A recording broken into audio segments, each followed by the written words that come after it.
Well, g'day everyone. It's the Tour and the Cops, and this is Wednesday. We're recording this one. Damo, how are you? Good, mate. Good. How are you? Yeah, mate. Yeah, kicking along. Now, mate, I believe you've got a couple of shout outs. Do you want to do yours first, and then I'll go through the list on my side? Yeah, no, definitely. I'm down in Taree at the moment. We're training firefighters down here as well. So, a shout out to the Tide crew. They're excellent. They're bloody brilliant.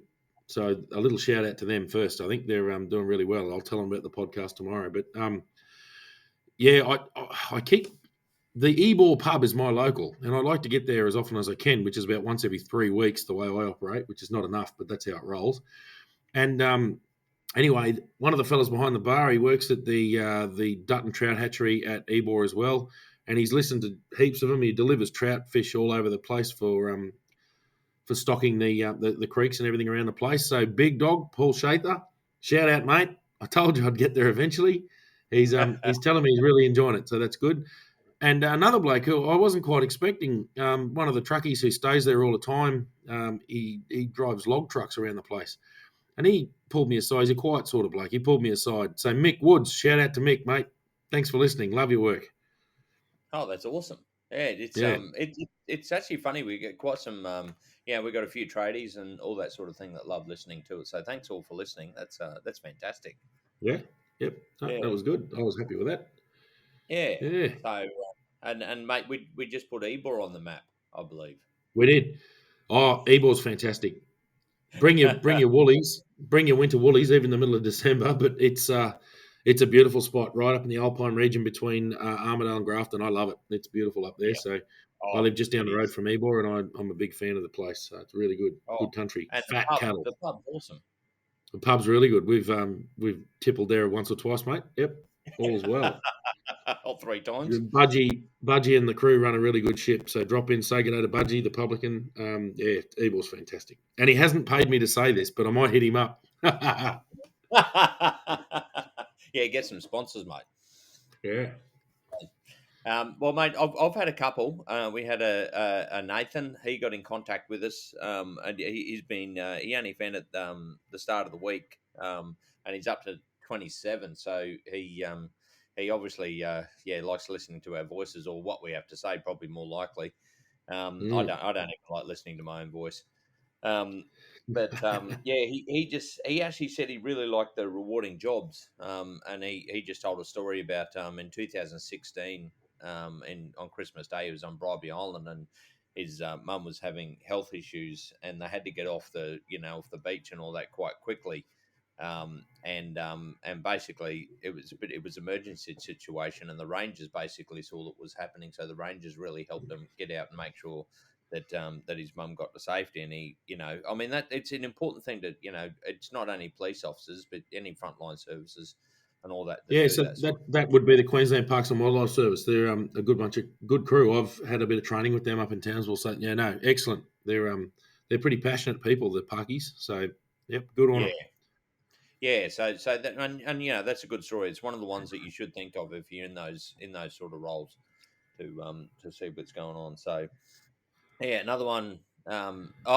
Yes. So basically, I won't do this one. I'll do Scott Rankey first, mate. Now, Scott Rankey got in Yep. contact with me. He's living down the Gold Coast at the moment.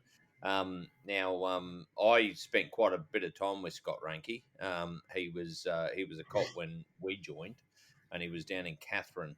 Spent quite a bit of time I think, in his early days. And correct me if I'm wrong, Scott, but I'm going back a while, just remembering your stories, and you started off a lot in Largemanu, I believe, and your Yep. earlier years in the police, and then I remember you as you were a shift sergeant. You actually were the shift sergeant when I made my first arrest on my first file that I ever took to court. And so you helped me through that, and thank you very much. Having somebody like that with the experience and knowledge and all that sort of thing to help me through that was really good. Um, there was, and he also was in charge of the family and domestic violence unit, and I believe that he was one of the ones that wrote or basically started up the Peace at Home program in family and domestic violence unit in Catherine. Yep. So he was working quite hard there. He was bloody good at his job, and he's a big man. He's well over 6 foot. He's probably what 6'4", Damo, I reckon. Oh, mate, he has got extremely a very high level of command presence. I remember him being intimidating is not the right word because he's a nice bloke, but he had a lot of command presence. When he spoke, everyone shut up and listened, and Yeah. that's a good copper. That's a sign of a good sergeant. So Yes.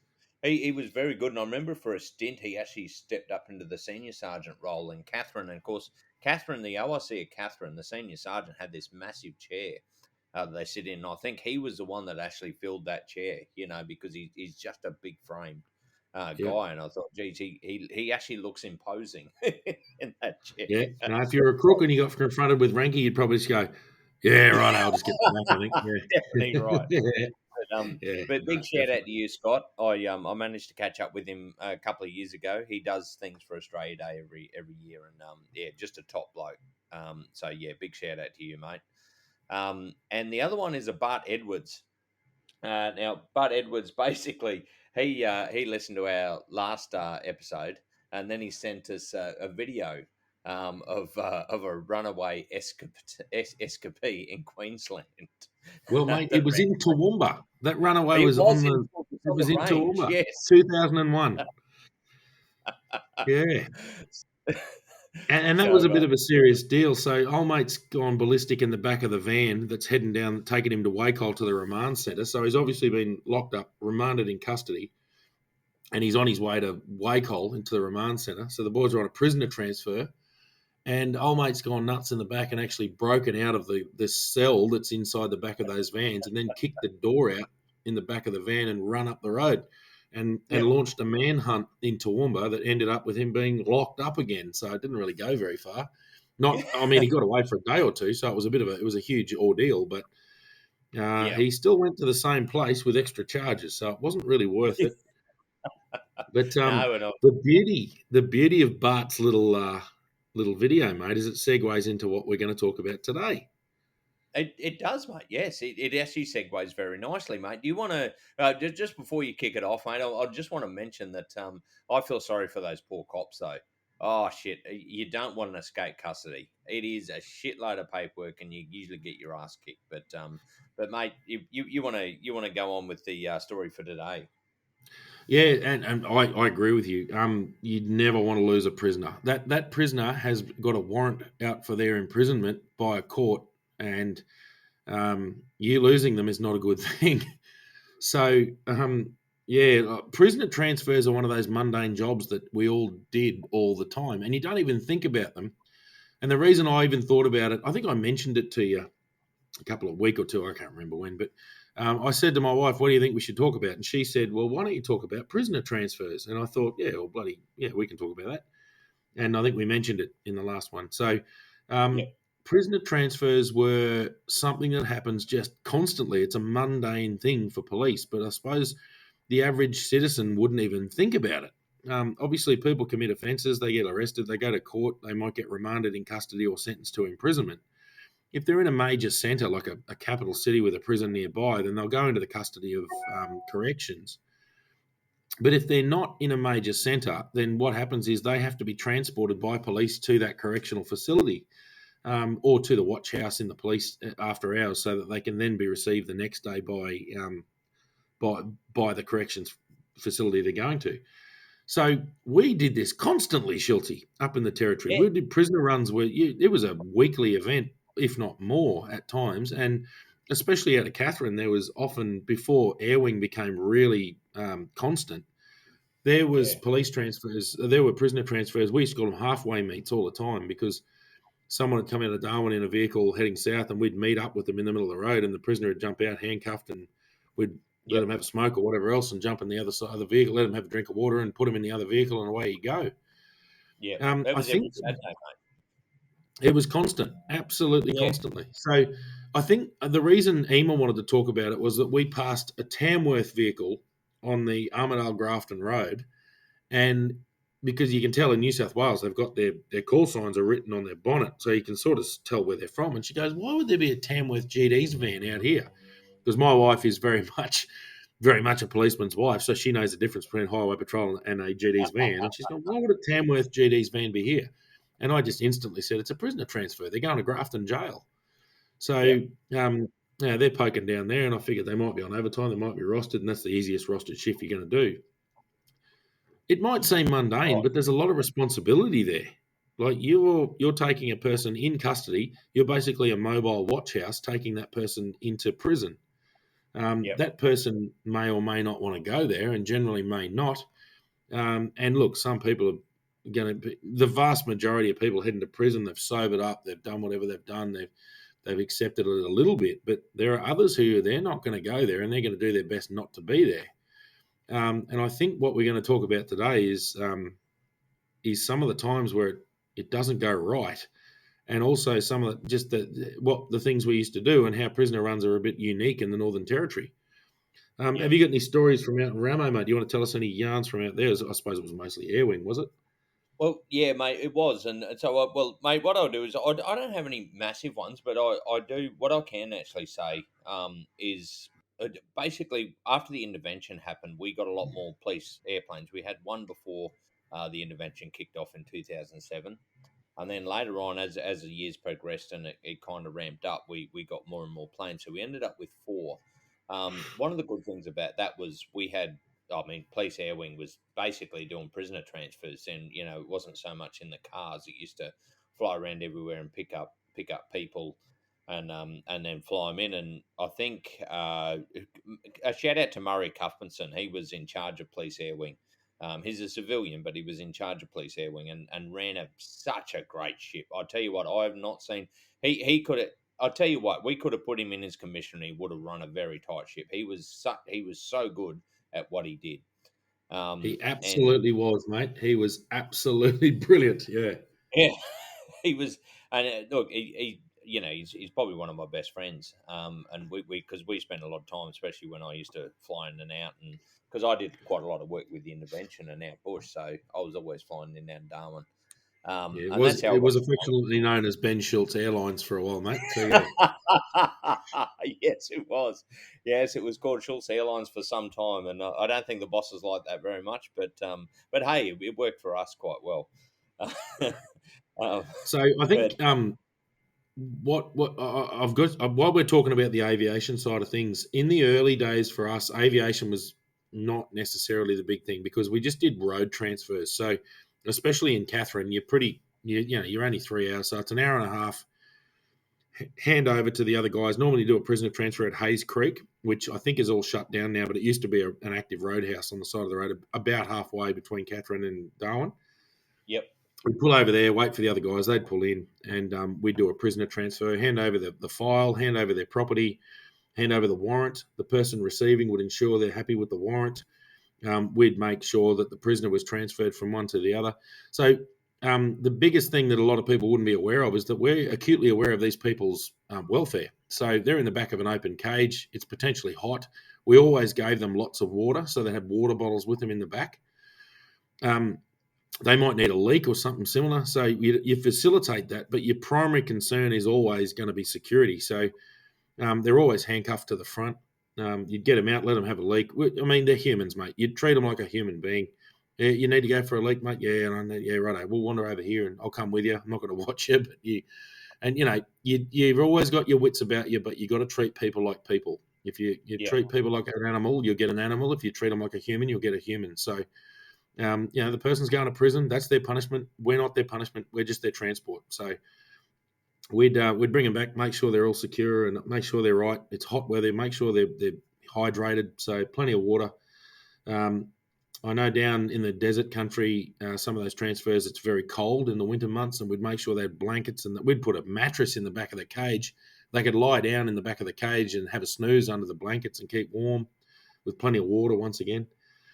But when they moved, like you were saying, when they moved to that aircraft as your primary method, it became that prisoner transfers were to be primarily through airwing, both in Southern. There was one aircraft in Alice Springs, and there's 3 aircraft in Darwin. yep, What would happen is that the police airwing, especially after a court appearance, if you had court weekend out in one of the communities, not weekend, but court day out in the communities, airwing would generally be booked because you're going to have people remanded or sentenced to imprisonment that need to head into Alice or wherever they're going. And it was generally, it was always secure, it was always firm, but it was pretty relaxed because we didn't get a lot of trouble. We just didn't get a lot of trouble. People, once they're sober and they've been sentenced and they've accepted their fate, they're normally pretty compliant.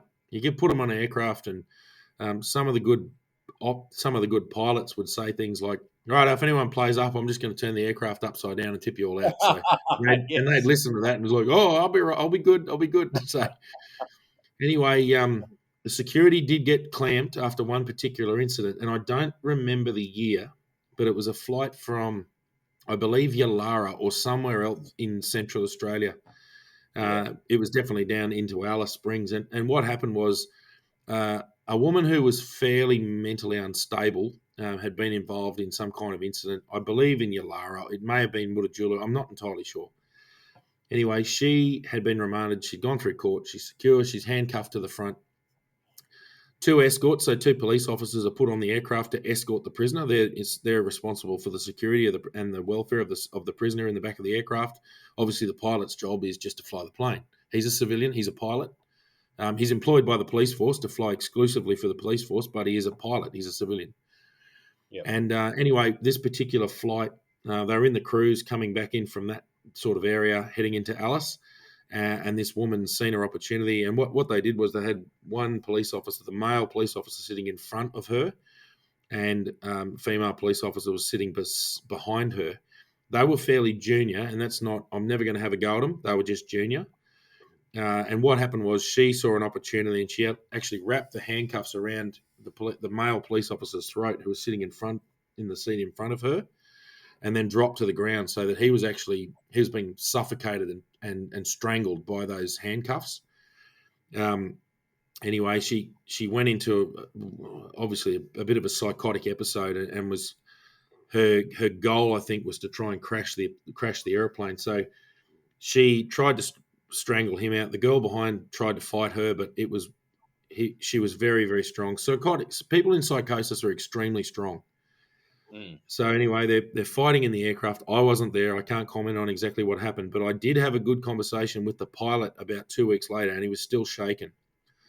He told me, and his statement reflects this, he said, "Get her secure. You need to get her secure. You do everything you can to get her secure." He's not a police officer. He is a civilian. Anyway, apparently the male in the front has been pretty well overcome by her. Like, as you can imagine, you get handcuff chain around your neck and pulling you back into a chair. You've got no strength. You can't pull out.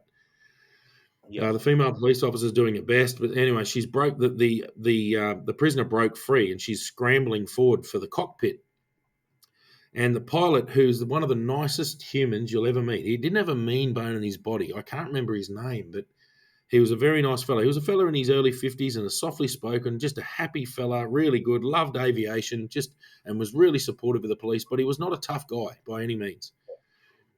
He had they had a mag light torch in the front in the cockpit, and I assume it was only for cockpit defence. I don't think there's no need for them to have a mag light up the front. But anyway, she got her head into. You got to remember, this is a PC-12 aircraft, so it's a small aircraft, but it's still a pressurised cabin. It's a fairly large, small aircraft, if you get my drift. Single engine prop. Yeah. Anyway, she's pulling. They're fighting with her and they're trying to pull her back, but she got close enough that she got her head into the back of the cockpit. So obviously he's now petrified that she's coming into the cockpit, and once that's game over. That's lethal force right there. Yep. He picked up the mag light and started hitting this woman in the head as hard as he could, and that subdued her. So he managed to subdue her, and she pulled back. The police were then able to overcome her, pin her down, and hold her on the ground. He had a mayday call. And had to land, but the only place he could land was Alice Springs anyway. So he flew to Alice Springs, landed the plane, and there were police waiting on the ground when he got there. And from memory, they pulled her off. Basically, they landed on the actual airstrip on the runway and pulled off into a taxiway, and they unloaded her from a taxiway. Given the fact that she'd already tried to get into the cockpit. Now, born out of that, that was tragedy averted. Yeah. My conversation with that pilot, I was on a prisoner transfer from Tennant Creek about a week and a half later, and he told me the story, and he was shaking. He was absolutely. I was convinced she was going to crash that aircraft. If she got through, I've got to try and fly that plane. I can't fight her. I have to fly the plane. If she got in the cockpit, we were going to die. Well, straight up, me and you and every experienced police officer in the world are going, that's lethal force. That is lethal Yeah, it is. force straight away. Yep. Of course, you don't want to use the lethal force by that. I mean, you're shooting her. Um, Yep. Trouble is, you shoot her and the round goes through the bloody cockpit. That's never good. So you've got to be Yeah, super that's careful. right. It was just a terrible situation. It was very, very bad, extremely bad aviation security incident. And I believe CASA did do an investigation, but it was basically run by the NT Police, and we had to put measures in place to ensure something like that couldn't happen. So what came out of Yep. that were those seatbelt tie-down straps. Remember them? That they Yep. went around their waist and they pulled their wrists to their waist, and they were also then strapped in. I mean, everyone wore a seatbelt anyway, but she was able to undo her seatbelt because she was only handcuffed to the front. Yep. So now, as a result of that, what happened was that the escorts have to be, it's a senior member and a junior member. I think these two were both probationary constables, went out on overtime, and they were extremely junior, very, very, very new out of the college and a little bit hesitant and whatever else. And look, I'm not having a shot at them, but the incident was that serious that there were massive changes in policy.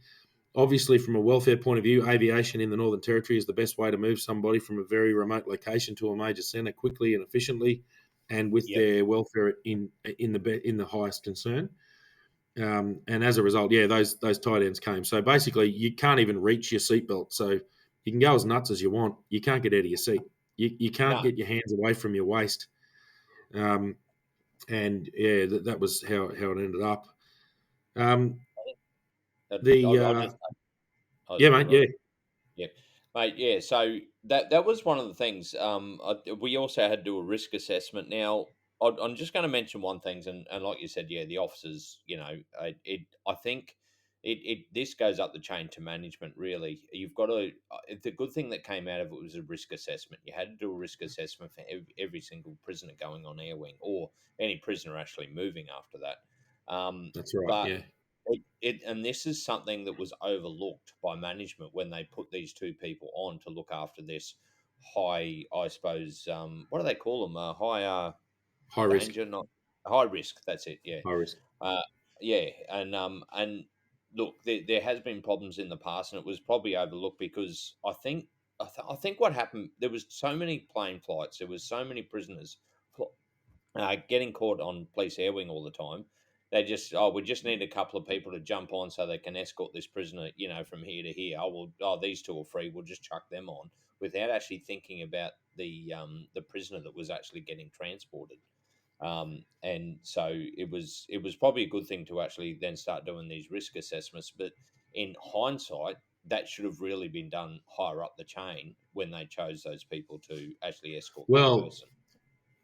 I think what happened was there were just so many of these escorts done that no one really cared. I mean, they happen so Oh, regularly that they're just such a mundane job that there was never an issue on a prisoner transfer. I yeah. mean, you get the odd attempt to escape custody from the back of a cage or something. I mean, juvies were bad for it. They'd try and run away if they could. But um, generally speaking, we had never have had an incident on air wing before, and No. from memory, we've never had. I'm not saying there's never been incidents, but there's never been anything like that occur on a police plane since. And just to segue a little bit to the side, I remember we had a particular prisoner who was in custody in Tennant Creek, and he had made magnificent threats and had the history to show that he was capable of carrying out this level of violence. He was in the cells in Tennant Creek. Basically, the judge was informed by the prosecution that the prisoner is currently in custody, but he is such a high security risk. We don't want to bring him across into this. We're going to try and work out how we're going to get him across here. And the judge went, "Well, that's very simple. He's remanded in custody, and he's going to go to jail. And we're going to hear what we've got here. He can be remanded. This matter can be dealt with in Alice Springs, where the security levels are higher. So, kudos to that. That's a very sensible call by the local court judge in Tennant Creek." Yeah.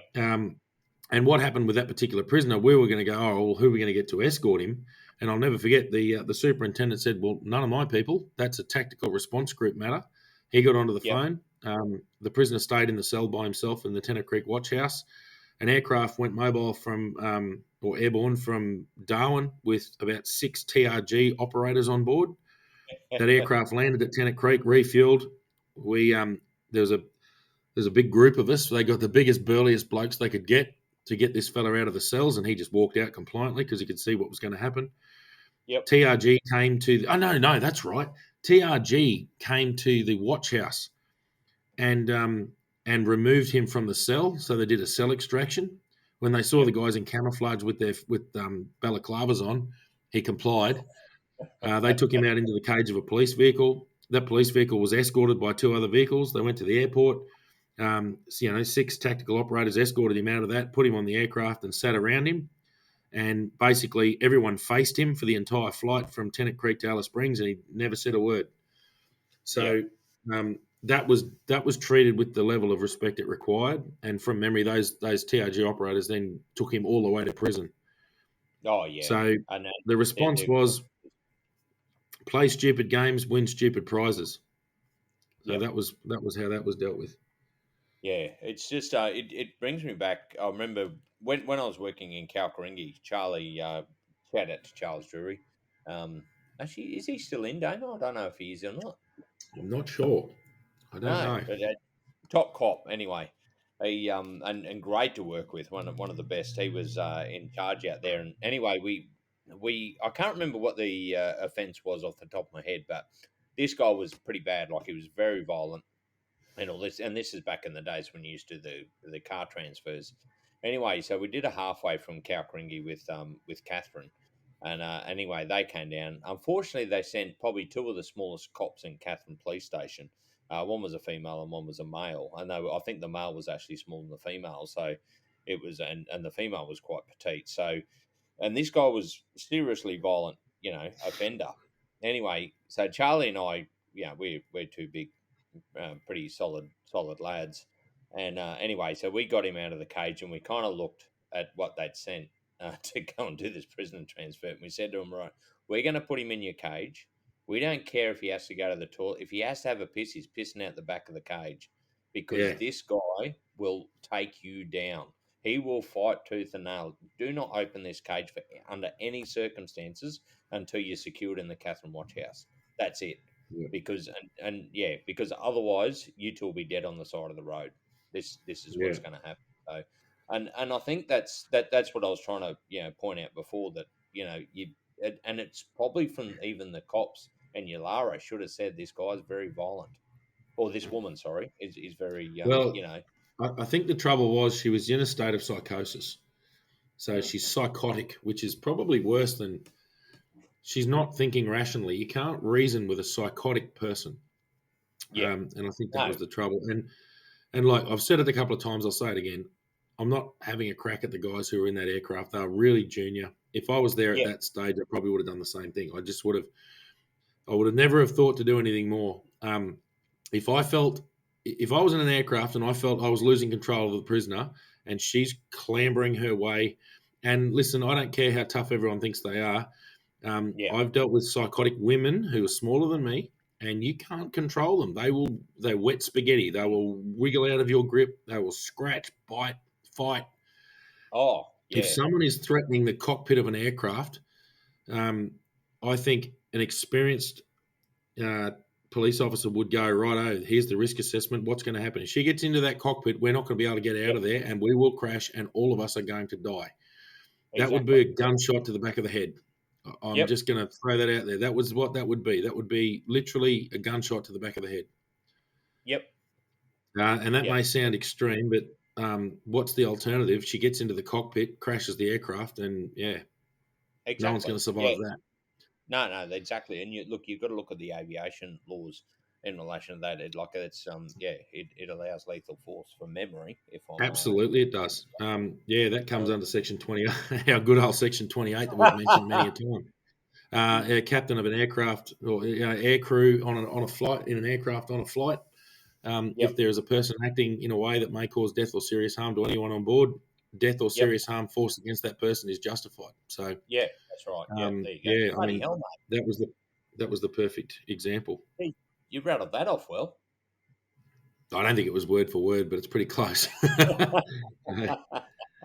Yeah, But yeah, no, it's just one of those things. And I look, I think I mean, lessons are always learned, and luckily that they got out of that one all right. But one of the things we like, to put it into context, if we put people in the back of an unmarked car, we would always make sure that the prisoner was sitting or the person under arrest was sitting on the passenger side of the back seat, and then there was somebody beside them, and the driver, because you never have them. So you'd always need a good line of sight to the threat, so to yeah. speak.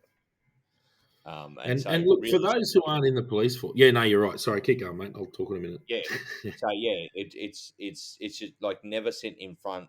And I mean, they're junior officers, so and like I said, there were so many being done. I can understand. I suppose they just got a little bit complacent. But the fact is, yeah, you always make sure you have eyes on that prisoner. You're there to do a job, and Yeah. it's just one of those things. But anyway, you go, mate. Yeah, so I think that moves nicely into what I was going to say anyway, because um, I just want to explain to people who aren't in the police force, and they may think, well, of course you do that. That's just obvious. What the hell are you on about? This is a very serious thing.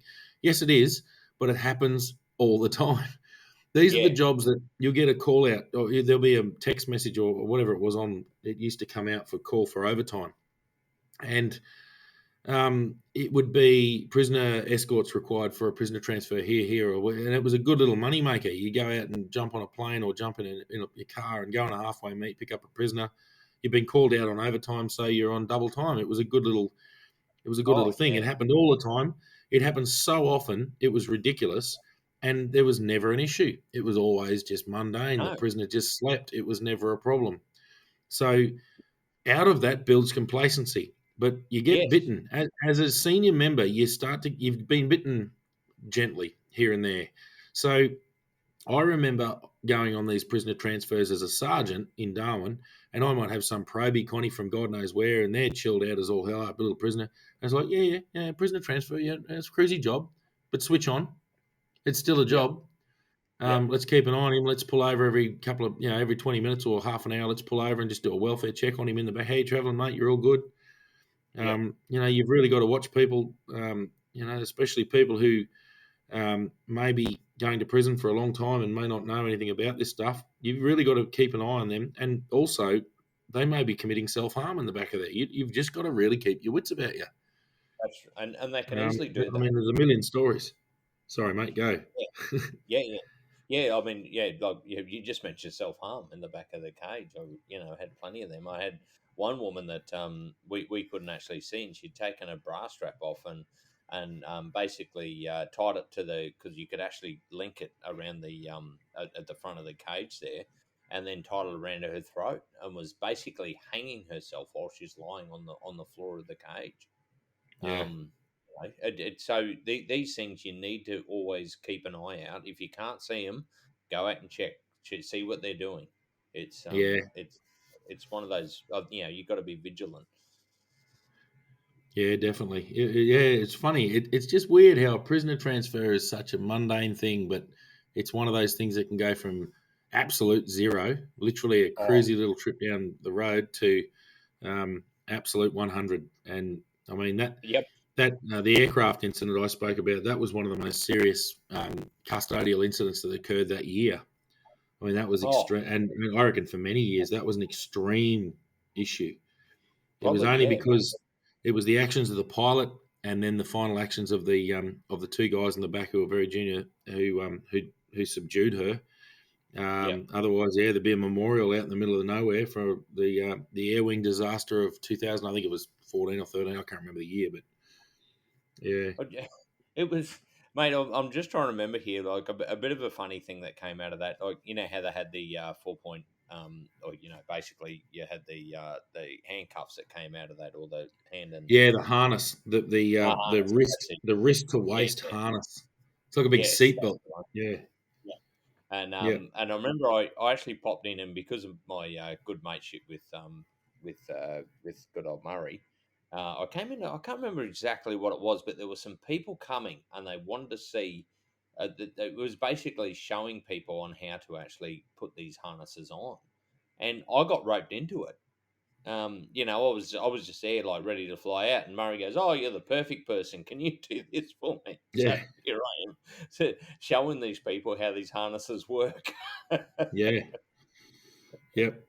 And they're not uncomfortable. They No, just restrict your movement. So they're and a nice wide. They're like a seatbelt. They're a seatbelt that goes around your mm, wrists and it's just tightened, not tight, but just so that you've got limited movement of your hands. And then yep, those loops that go around there are connected directly to your waist to onto your a belt waist. that goes around your Yep. waist and secured behind your waist.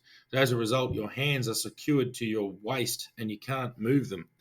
And then when you No, put a seatbelt across them and the seatbelt's out of reach, there's no yep, possible way that they can undo their seatbelt. So they're secured to the seat. yeah, And yeah, it's that's not right. intrusive. I mean, they can't reach their face or anything. So if they need water, you've got to give them water. You've got to feed it to them. But Yep. it's security. And oh yeah, I never had a problem with it. And most people, it wasn't overly intrusive. It wasn't No. uncomfortable. So most people Well, were pretty okay with it. I don't think I've had a prisoner complain about it, mate. So, and like we flew quite a lot out. I think it must have been 2014 or something that happened. I remember. So Yeah, I can't remember. yeah, Yeah. yeah, I mean, I flew hundreds of prisoners out over the Yeah, years well, I was after that. I was based in Tennant Creek at the time, so it was between 2012 and the middle of 2014. Yeah, yeah, yeah, yeah, definitely. Because I was out at Ramangini when it happened. I remember. Yeah, So yeah, yeah. Yeah. So, but yeah, mate. That's. I think we're almost at our magic time. yeah. We are. Sorry, mate. I'll push on a little bit with a few other stories that are a bit more lighthearted about prisoner transfers. Oh They yeah, were go. also a bloody good way. They were a very good way of getting around the countryside. Um, I remember a couple of times I was in Alice Springs for some reason. I brought a vehicle down for something, and I had no way really of getting back to Tennant Creek. And they said, "Oh, well, it's okay. This aircraft's going to go up and pick up some prisoners from Tennant. But before we go, we're just going to pick up a prisoner from Kintor and then another prisoner from another community. I can't remember. I think it might have been Yuendamu, actually. So we took off out of Alice Springs. We flew to Kintor. For those listening, Kintor's right out near the WA border on that southwestern border of the NTWA. We flew from there to Yuendamu, which is at the bottom of the Tanami Desert, so only a bit of a short aviation hop from there. And then finally, we flew into Tennant Creek, and we had a few prisoners on board, and I was just a passenger, but obviously I'm an escort. And then we had Tennant Creek escorts get on board, and they picked up the prisoners from Tennant, and then the plane flew back. They dropped me off at Tennant Creek so I could go home, and the prisoners all jumped on board, and they all went to Alice Springs. So it was a handy way of transporting people, products. So I remember we had a Bunnings order, Borroloola. One time we had a person remanded in custody, and we'd organised a police plane to come and get them. So Yeah, escorts, I should say, come out with that plane from Darwin. So the planes come from Darwin to Borroloola, and we had some kind of plumbing issue at our house. And I said to the airwing, I believe it was Murray, I think we said, while you're coming out, I desperately need some plumbing connections from Bunnings. Is there any possibility someone could do a Bunnings run for us and get it on that aircraft? And Murray made it happen. He said, "Yep, no yep, worries. Tell me what you need. Send me a text or something that so I know exactly what you need, and we'll get it sorted." Anyway, the yep. aircraft landed. The escorts get off, and they go, "Who needed this crap from Bunnings?" And I said, "Thank you." All kinds of things. That it was just a handy service. So it wasn't always serious. It was a good way of getting things out there. There Oh, were people who, definitely. yeah. Sorry, you go. Um, yeah, mate. I'd like 100 times. Like sometimes the nurses they'd sit there and go, "Oh, like I had one that actually ran out of deodorant." She goes, "Any chance you can get some of this like out here?" Yeah, look, we got police air wings because you knew what the schedule was, and usually if you got a remand, they were definitely going to come out anyway. So you just get somebody in Darwin to pick it up and drop it off at police air wing, Yeah. and you go and drop it off at the plane, and yeah, so we used to use so people when you look at police air wing, and I know some of the bosses get a bit touchy about it, but it was used for a lot of stuff, but it was done during the runs that they were doing anyway. So what we used to Oh, do is that's all right. the Yeah. Well, I Yeah, come remember on. going into the hangar. Remember the hangar in Darwin where they had the Mm. aircraft there? Well, around to the side, there were 3 aircraft in that massive hangar. And on the Yep, side, they had areas for all the communities. And there were yep, all kinds of things there. There'd be washing machines. There'd be all kinds of logistics that needed to go to these communities that had just been yep. dropped off at airwing. And next time the plane goes there, which is very regular, I mean, those communities, you're getting police airwing at least once a fortnight. Oh, Um, yeah. I mean, so at Ram, I used to get it like 3 times a week. Yeah, that's right. Yeah, but you were particularly proactive, my boy. So Well, in saying that, Murray actually said he made the comment one time. He goes, Ashley, out of all the bush stations, you were the third highest in remands. yeah. Yeah. So, but So another thing about Ramingining is it's directly under the flight path to Groot Island and yes, Nullarbor. So yep, if the plane was already going to Nullarbor or Groot Island, which are major centres, basically out on that eastern side of Arnhem Land, it's no stress for them to drop into Ramingining for 5 minutes on the tarmac and take off no, again if they have to drop something off, particularly operational. So oh, if it's an operational thing, and if they're already doing an operational drop, they may as well drop you off something. So, mate, I've heard exactly, stories of, oh, you're coming out? Yeah, we're coming out now. Yep, no worries. Well, who are the escorts? Oh, yeah, this bloke, that bloke. Mate, I'll tell you a story from Borroloola again. yep, One of my very good friends, I'll shout him out, Dave O'Riordan. He's still in the job, bloody good bloke. I said, Shannon Harvey and I were sitting there in Borroloola, and we've gone, geez, I could go KFC. And I rang Airwing and said, who are the escorts? And Dave O'Riordan and this bloke.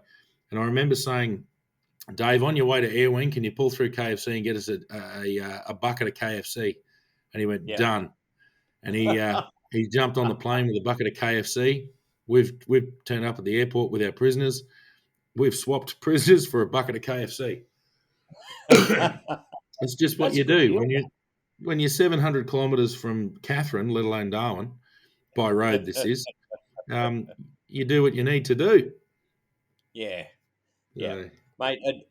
And just before we finish, I will give another shout out to Murray, because I used to catch up with him quite a lot, and occasionally when I was there over the weekend in Darwin, we'd go out on his catamaran and we'd sail around. This guy was so on the ball. We would sit there, just cruising out on the catamaran, drinking, what was it, Strongbows dry, I think was yeah, the favourite. Strongbow, that's right. Yeah, Yep. And so we're both just sitting there drinking this, all day. We'd sit there and just sail around, and then but he'd be getting phone calls constantly on the weekend on his days off, and he'd sit there and he'd go, yeah, like, and he's talking to sergeants all over the territory, and he's actually got the flight plan for the next week in his head, and he's actually going, yep, not a problem. We can do that. We can drop in there before we go here. He was just an incredible man for yeah, just his memory was just outstanding. yeah. And his motivation was always supporting the members in the remote community. So it was just It was. brilliant. It was a brilliant service, and it was needed because you're in the middle of nowhere. Yep. So He was yeah, probably one of the NT Police's biggest assets, I reckon. oh, absolutely. And Airwing remains that. Airwing was huge. I know we did a lot of road escorts, but that Airwing, it just made life well, not easy, but it just made life so much easier. Yep. Knowing that an aircraft would land and within, I think it was an hour's flight from Borroloola. It was a bloody day and a bit drive to get from Borroloola to, well, it was a day. It was a solid day's drive to get from Borroloola to Darwin. But Mm. an aircraft could come out in an hour. They're on the ground, 20 minutes on the ground doing what they needed to do, and they're back in Darwin. So within 2.5 hours, someone could take off, land in Borroloola, load up, and head back to Darwin, and it's 2.5 hours. It was just Oh, brilliant. it was. Yeah, and Uh, I mean those planes are fantastic. yeah, they are. So If you want to Google it, they're called a PC-12. They're excellent. They're yes, so good. I've seen the yes, Royal Flying Doctors land them next to a set of cattle yards, not even on an airstrip. yeah. They use PC-12s as well, and they, oh mate, they're I good. think They're they had bloody. one of the best glide to weight ratio or something. You Yeah, can I'm not. get. I can't remember. Listen, mate. No, I don't want to delve into this. Some bloody aviation expert will tell me I'm an idiot who doesn't know what I'm talking about. I have no idea. I just know they were good. They were I used stoles, short takeoff and landing, and they were just brilliant. I used to spend quite a bit of time in the cockpit, so I used to get it all. I used to Um, love getting in the cockpit. I'm a little bit of an yeah, aviation nerd, and two of my brothers are pilots, not commercial pilots, but private pilots. And I'm a bit of an aviation nerd, but yeah, I'm a pretty good car driver. I'm a pretty ordinary plane flyer. So yeah. yeah, Actually, sorry, mate. I've just remembered his name. I was trying to rack my brain, trying to remember this name of one of the pilots that used to always sit there and say, "I'm going to turn this plane upside down to the prisoners if they start to act up." It was Mal. Do you remember Mal? yes, it was too. I can't remember his last name, but Mal, you're No, right. neither can I. And they used to get him if the commissioner was flying. Mal was always flying that Mal plane. was the pilot. Yeah, Yes, yes. yeah. So, Well, I used to love yeah, that briefing. Now, gentlemen, I'm going to treat you with the utmost respect, but if you disrespect me or you cause a problem for this aircraft, I will do aerobatic maneuvers and turn this aircraft upside down. Are you clear? Yeah, no trouble, boss. It was never a problem. No, so no, that's good, anyway, mate. mate. That's a bit of an insight into prisoner transfers, Northern Territory style. Well, exactly. Yeah, yeah, and Yeah. how it grew. I think it was from the old cars to the Oh, mate, planes. it would have grown from walking a man on a horseback Yep, to driving cars over very rough roads over potentially a number of days to take someone to a prison, yep, through to road transfers on bitumen roads, which was far more safe than the old days, right through to aircraft, very high tech aircraft landing in the middle of nowhere. And I mean, don't get me wrong, we're landing on very modern airstrips, but still, yeah. yeah, that evolution of those prisoner transfers, just that mundane thing that people don't think about. If you're not in the police, you wouldn't even think about it. No, So, no, exactly right. Yeah, yeah, yeah. No, that's exactly right. But and anyway, mate. Well, they're a thank you. universal thing. Do you want to sign Yeah, no, off? we'll wrap it up. Look, yeah, thanks very much. We love that everyone's still listening along with us. We've been doing it for a while now, so yeah, get in touch. Please do get in touch. We do appreciate that. Give us something to talk about for sure. We'll think about something, but give us something Yep, to talk about. And yeah, no, all the best. We'll talk to you again next week. yep. Will do. And just before we go, this is episode 40. So thanks to all the listeners. Very good, excellent. Yep. All right. See you all. All the best.